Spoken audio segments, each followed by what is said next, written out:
Hi everyone! In this video I will demonstrate two methods for deleting pages in LibreOffice Writer.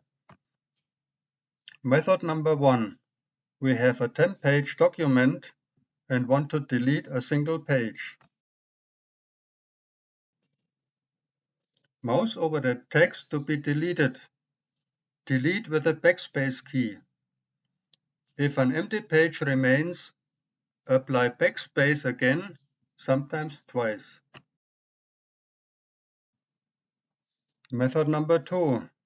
We have a 10-page document and want to delete pages 7 to 10. Click Pages in the status bar. In the pop-up menu, change the page number to the first page to delete, page 7. Then click OK. Hold the Shift key and click at the end of the last page to be deleted. Pages 7 through 10 will be marked. Press Backspace and check the result.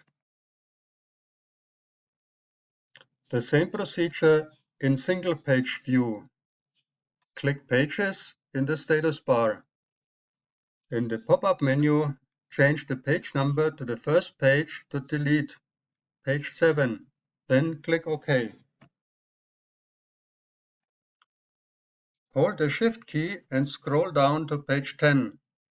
Click at the end of the text. Pages 7 through 10 will be marked. Press Backspace and check the result. Remaining empty pages. Click into the page and hit Backspace twice to remove the page. Thanks for watching, and I'll see you in the next video.